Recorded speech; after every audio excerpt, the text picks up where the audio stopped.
Hello, and welcome to PADNET Presents, a show featuring the individuals that come through the doors of our Community Media Center in Long Beach. My name is Riley, and I'm an intern here at PADNET. The segment that you're about to watch is behind-the-scenes footage of some of our members answering community questions for our Long Beach primary election episode.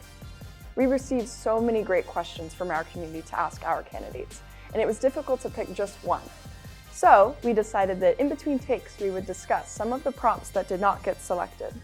I had the opportunity to operate the camera for this segment, as well as edit it together. I hope you enjoy the show. What measure will you take to support at-risk youth? I would personally try to beef up CPS. I think there needs to be more funding in CPS.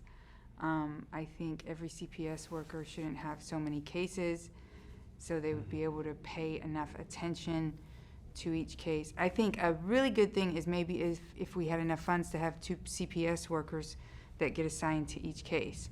Because one person goes off their idea, but if they have another person that's seeing the same thing, they could see it a different way, you know. Okay. That's what I would do. I agree with you. I feel like a lot of the times when it comes to at-risk youth, they have a problem, but the thing is, a lot of people don't actually take the time out to listen. So they feel like their voice isn't heard, so they have to lash out to get someone to actually pay attention to them. The problem is, I feel like there's not enough help out there for even the youth. Mm-hmm. So one thing I would like to actually, throw out there is the idea of just having more therapists or more people actually out there involved in actually caring about children and what they're going through, not only at school, but also in regards to home or just personal things, because you know how kids are when they're going through puberty and stuff. To piggyback off what you were saying is, I used to work with at-risk kids. So that's why I like What'd this you topic. do? I was a counselor. Oh, And okay, so cool. what I found the problem was, it wasn't the kids. You start with the parents, because the parents are the ones that I realized needed the most help, Starts at home. because they were either lacking funds, another parent was in the household, so they really didn't have time to deal with that child and the other kids that they might have had in the household. So by the time that person leaves home with all the issues that they had at home, and now you go back to school, and when you get into school and you might have problems with bullying, not really learning, don't really know how to read, spell, or write, and now you're getting embarrassed because you're trying to learn, but you can't learn because there's so much chaos going on with the parent. So, question. My thing is, do you think a lot of the youth, were majority of them coming off from broken homes, where it's just maybe one parent, or like you said, not enough funds? Right. How would you handle that then? What would you do? I would do more intimate training with the parent and the child. Start teaching them how to work with each other. Get them more involved in things as far as education, but also teaching them entrepreneurship, showing them other angles on how to make money, how to be a better parent, how to communicate with the kid.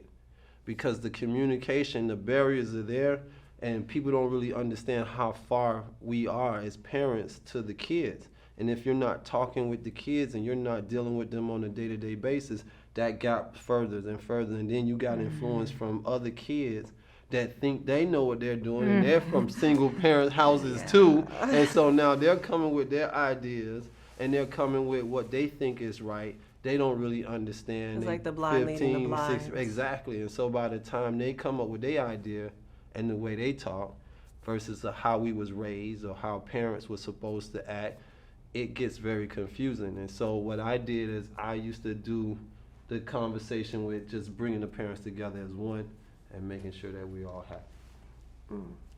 Good answer.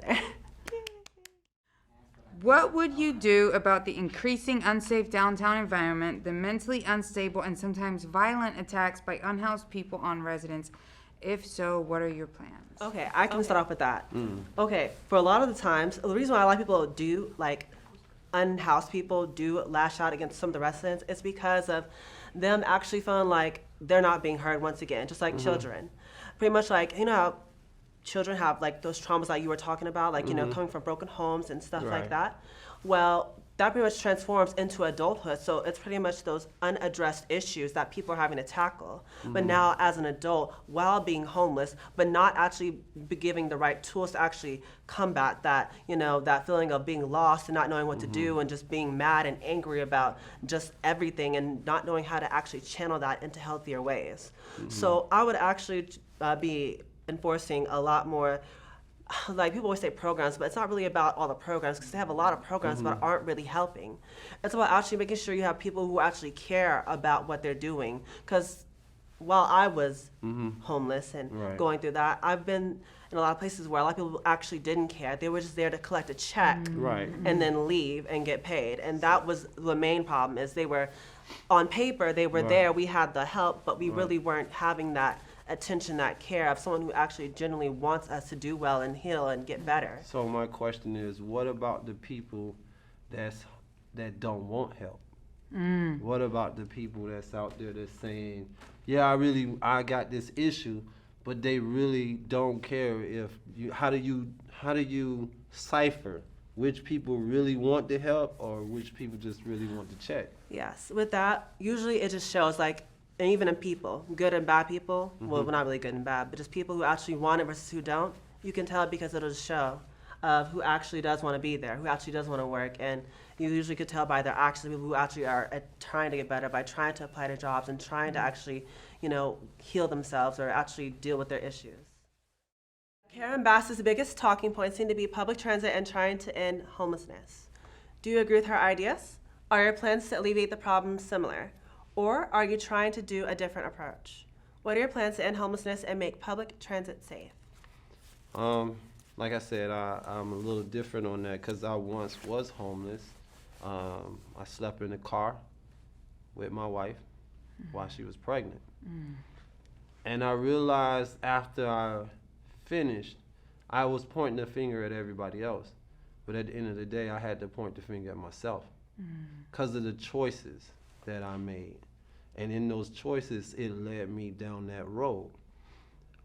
In it, you're mad, you're frustrated, you don't want to talk to nobody, you're pointing the fingers, you're looking out, you're crying for help, but your pride won't let you.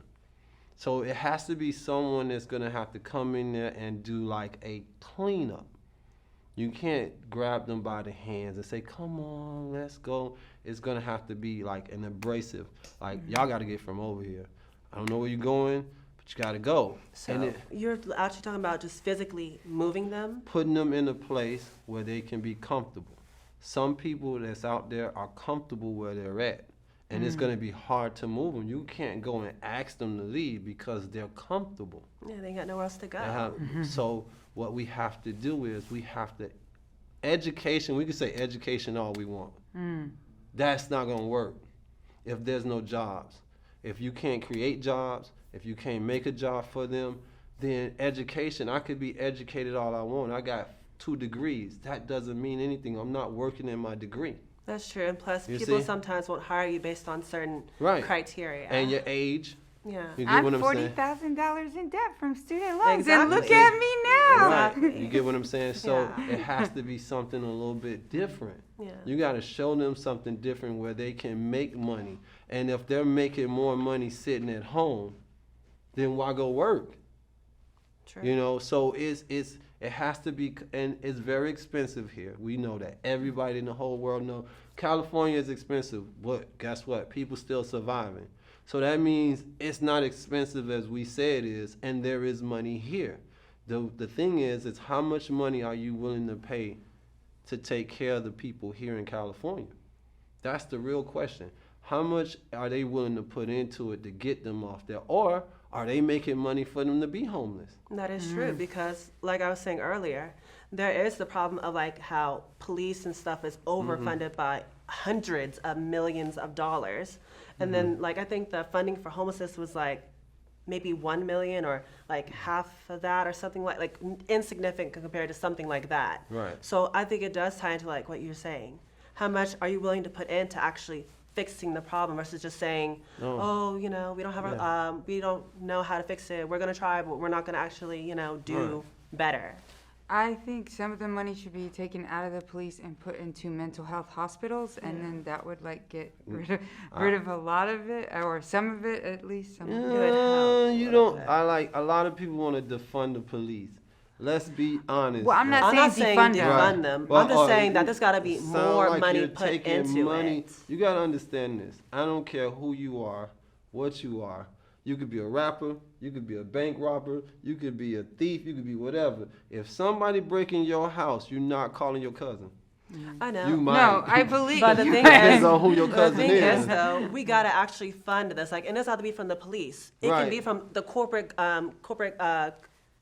companies Corporations. that make Corporations. millions from like McDonald's and Burger King and Ross and stuff like that. That could actually chip in. I think like the reason why I said take it out of the police is because I feel like the people that are mentally ill that are violent, even if you're not allowed to say that they're violent, the ones that are violent, I've been attacked by paranoid schizophrenics on the train. You know? Right. If we have them in a mental health hospital, then that's not the police having to get called because they pulled a knife on somebody on the train. You know, they're in the mental health hospital. Well, I think the funding should go somewhere different. And the reason why I say that is because there's no price. And listen, I grew up in the streets, but there's no price that you can equate for someone to get out every day and risk their life because people already don't like you. Or they already have an idea. I wouldn't want that job. Listen to what I'm saying. They already have an idea of how they think about you. That is And true. so you want to tell me I'm going to come out here for $20,000 a year? No, not even 50. And I guarantee you, if we pay teachers more money, and that's where it should start. If you pay a teacher as good as a basketball player or a movie star, that teacher's going to take pride into teaching your child. Yeah. That teacher's not going to let your child get an F. Because if he get an F, it's based on the teacher now. Not because you sent them home or anything like that, but at the end of the day, the most important thing is we need to come up with a plan on how to fix the problem. What is the biggest challenge facing our community? Lack of money, lack of, I want to say education, lack of jobs, a lack of, well, without jobs, without education, it's kind of hard to get jobs, you know. I just think that that's a tough question because there's so many things you can talk about in different aspects of communities. Yeah, because I was thinking, like, do you talk about the mental problems? Right. Or do you talk about the homelessness thing? Or do you talk about Well, the those safety are issue kinda with the transit? entwined. Right. Or do you talk about that? Because it's all entwined. connected. So it's kind of like if you talk about one, you got to address the so others. basically, we ADD right here. We got all kind of Yeah. stuff going on, all kind of situations. So I think the way you can handle that is just attack one at a time. That is you know? true. It's So not. which one would you want to attack first? I mean, money. They say the love of money is the root of all evil, but Do you I believe think the lack of money is the root of all evil. Oh, because then people are like doing like the most cutthroat stuff. Because when That you is true. try to right, get by. the lack of money, it's not the love. Well, you know what I think is the problem is? Almost like the way our system is set up, where they have it to like, where pretty much we have to pay for stuff that we need to survive. Oh, And water. I never actually understood that. Like, Air. why do you need to pay for water? Why should we have to pay for food or to be housed so that we could live? That's what I never understood. Like, that sounds really crazy. I'm just throw it out there. Why is it like the point where like things just aren't free that should be free? Well, we used to do a border system where we would trade things, and once our community grow, the United States grow, they realize this is an opportunity, a way to make money. But why? Because at the end of the day, this is just my belief, this is not facts. I believe that a lot of us coming from how England, we transitioned from England into the United States, those people are now wanting to be like the people of British, the England, the kings and the queens, so they had to have themselves separated. Monarchy. Right, they had to separate themselves, and then separate themselves, it cost us to have these type of situations.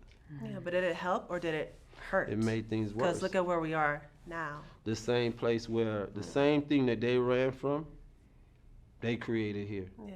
Like If you think about it. There's nothing wrong with like running away to start over, but why would you Right. start over and replicate a system that you ran from that didn't work for you? Because you teach what you tolerate, and I'm you tolerate assuming what that's you all teach. they knew, right? Right. They You did. teach Yeah. what you tolerate, and you tolerate what you teach. Even though they were trying to look for something different, at the same time, they could only go back with what they taught, what they were taught. They came up in that system. And so when they came here, they only knew that system. They were trying to change it.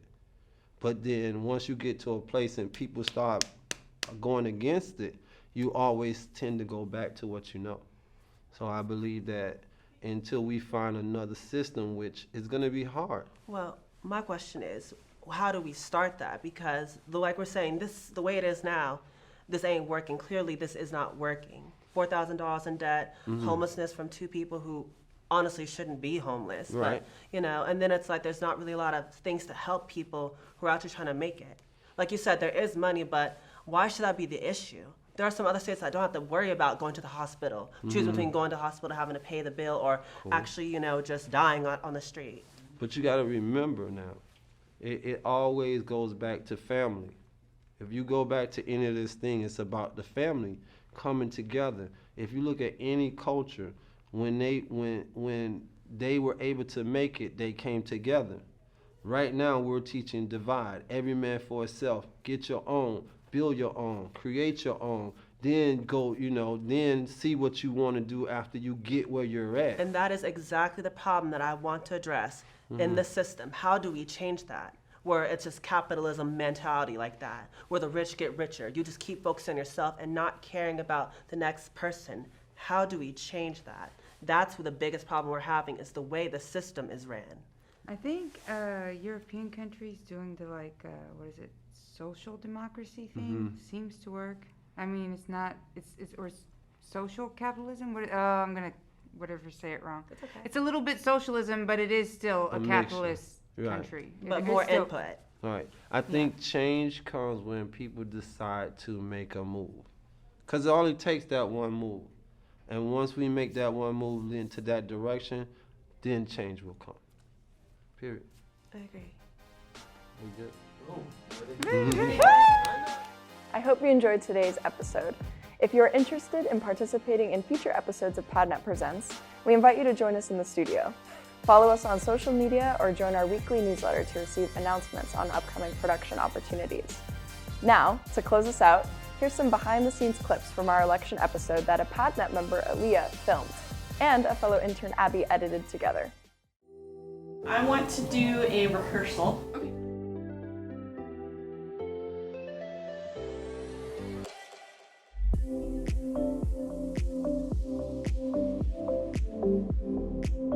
Yeah. All right. Okay. Well, so everybody's feeling good about how that went.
Thank you, Curtis. Nice to meet you again. Nice to meet you. Congratulations. Thank you. Thank you. Everybody was so welcoming and kind and beautiful, and whoa, look at that. I'm my own photographer. Oh, that's cool. Yeah.